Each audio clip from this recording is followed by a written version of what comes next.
Bapak Kaling, pengurus Masjid Nur Iman, tempat di mana Nenek Sahnun berkurban sapi, sempat kaget saat menerima uang 10 juta dari Nenek Sahnun. Itu dia yang bikin gua bingung. Saya juga merasa kaget kok bisa nilai satu sapi yang harganya 10 juta.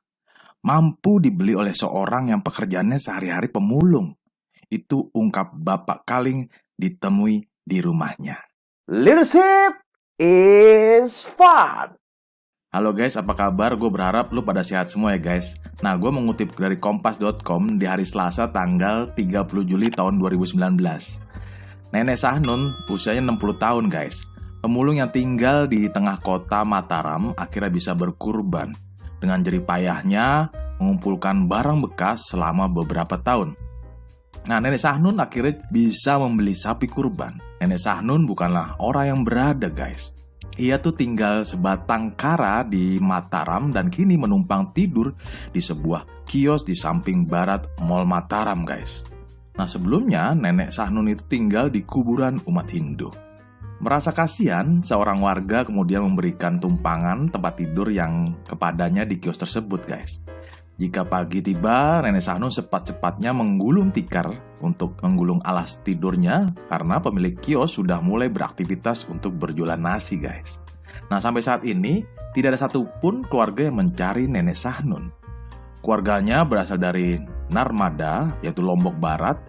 Setiap hari Nenek Sahnun memikul karung berisi botol plastik dengan tubuhnya yang kecil itu guys. Langkahnya sangat cepat ketika menyusuri jalanan kota Mataram. Biasanya Nenek Sahnun berangkat memulung mulai dari subuh hingga malam hari dengan jeda waktu istirahat pada siang hari guys. Pagi-pagi subuh sudah berangkat, balik lagi istirahat nanti lagi lanjut sampai malam. Itu ungkap Nenek Sahnun dengan bahasa Sasak. Nah, 5 tahun menabung, Nenek Sahnun setiap harinya biasanya mampu mengumpulkan botol plastik sekitar 2 karung. Setiap sepekan sekali seorang pengepul datang membelinya.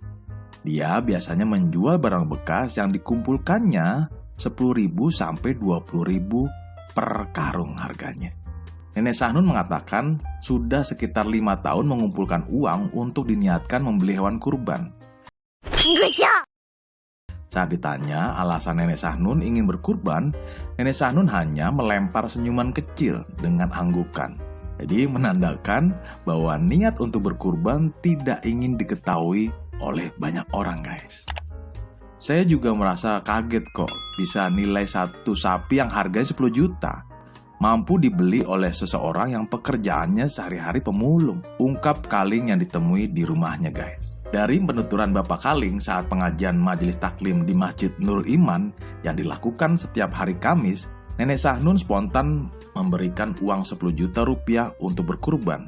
Dan juga sontak bagi para ibu-ibu tercengang dan kaget guys. Dia langsung spontan saja menyebutkan 10 juta rupiah, makanya kita kaget. Dia hanya pemulung kok bisa ya? Ibu-ibu reaksi pada bengong melihat Sahnun memberikan uang senilai 10 juta rupiah, kata Bapak Kaling.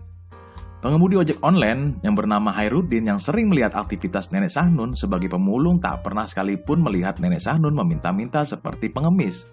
Hairudin salut melihat perjuangan hidup Nenek Sahnun yang setiap hari makan dari hasil barang rongsokan hingga bisa beli hewan kurban.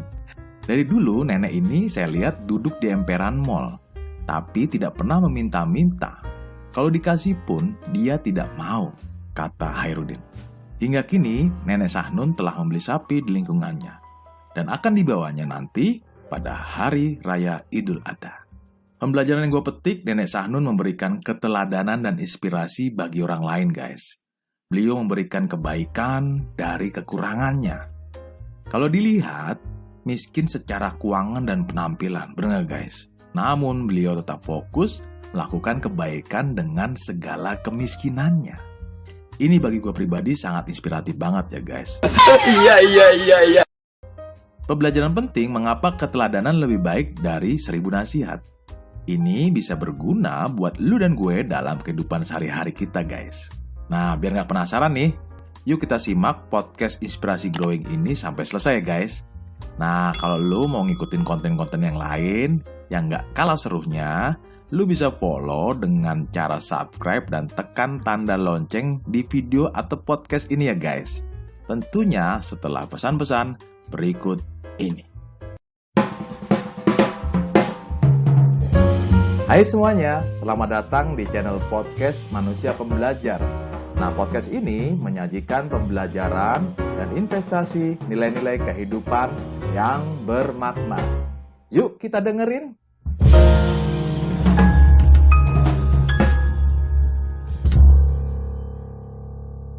Harus disadari bahwa sikap dan perbuatan kita dapat memberikan dampak bagi orang sekitarnya, guys. Teladan tidak mesti sempurna, tetapi harus tetap menunjukkan bahwa semua orang bisa saja melakukan kesalahan dan mesti dipertanggungjawabkan, guys. Gue ulang sekali lagi ya, guys. Teladan tidak mesti sempurna, tetapi harus tetap menunjukkan bahwa semua orang bisa saja melakukan kesalahan dan mesti dipertanggungjawabkan. Nah, kita bisa menjadi teladan yang memberi inspirasi saat kita berada di sekitar lingkungan kita, guys. Jadi, ada 3 pembelajaran penting mengapa keteladanan lebih baik dari 1000 nasihat, guys.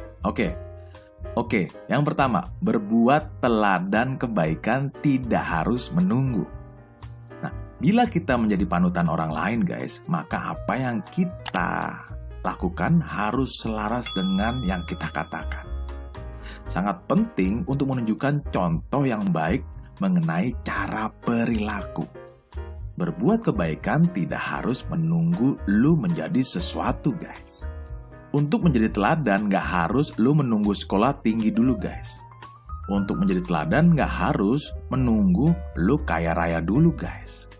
Dan untuk menjadi teladan, lu juga gak harus jadi pemimpin dulu, guys. Faktanya seperti Nenek Sahnun, hanya seorang pemulung yang dimana beliau tidak kaya raya. Beliau juga bukan pejabat, beliau juga bukan artis, dan beliau bukan seorang profesor, guys. Bisa jadi orang-orang melihat beliau hanya dipandang sebelah mata. Nah, bener kan, guys? Namun Nenek Sahnun memberi dampak positif dan inspirasi positif bagi orang lain. Beliau hanya fokus dengan perbuatan kebaikan-kebaikan saja. Dan dia tidak berbicara apa-apa tentang kebaikan itu. Namun dia hanya melakukan apa yang dilakukan, guys. Bener nggak? Sampai sekarang ini gue pun juga terus belajar tentang nilai kebaikan agar bisa lebih baik lagi, terutama dalam menjalankan kehidupan kita sehari-hari, guys. Nah, sekarang yang kedua, apa adanya dari diri kita sendiri.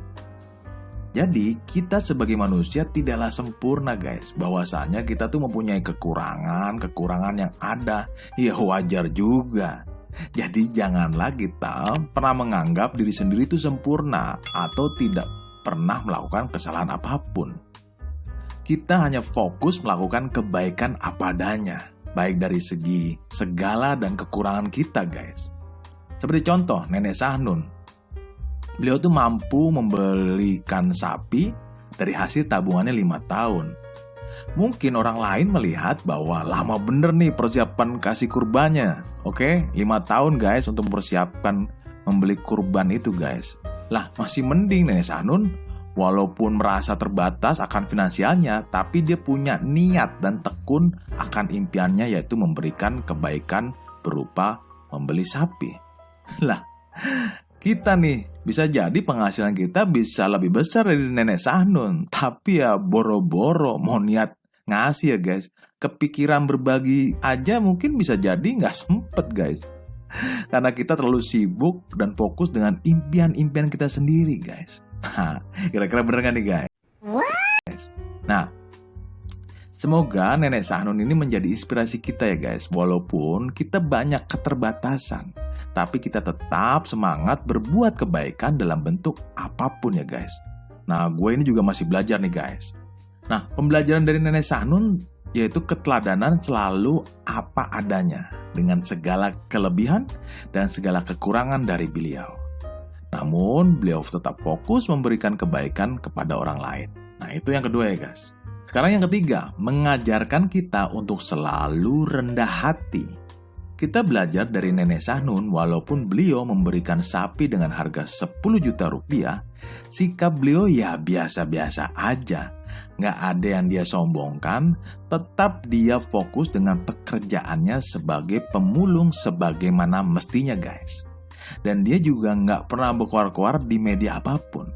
Malah yang heboh itu justru dari penduduk sekitarnya, sehingga pada akhirnya beliau itu menjadi viral kemana-mana. Nah, pembelajaran dari Nenek Sahnun adalah keteladanan yang selalu bersikap rendah hati dan beliau tetap fokus memberikan kebaikan pada orang lain guys. Nah, itulah ketiga pembelajaran penting yang dapat kita ambil dari Nenek Sahnun.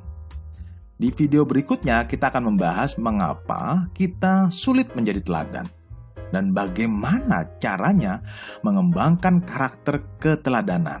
Nah, kita tunggu video berikutnya ya guys. Nah, jika lo mau diskusi atau ngobrol-ngobrol tentang keteladanan hidup, lo bisa hubungi tim Growing. Nah, gue berharap tim Growing bisa jadi sahabat lo ya guys. Nah, lo bisa hubungi tim Growing di link yang gue kasih atau gue tulis di deskripsi di bawah ini ya guys. Itu saja pembelajaran buat lo dan gue pada hari ini. Gue katakan, salam growth mindset Indonesia. Leadership is fun.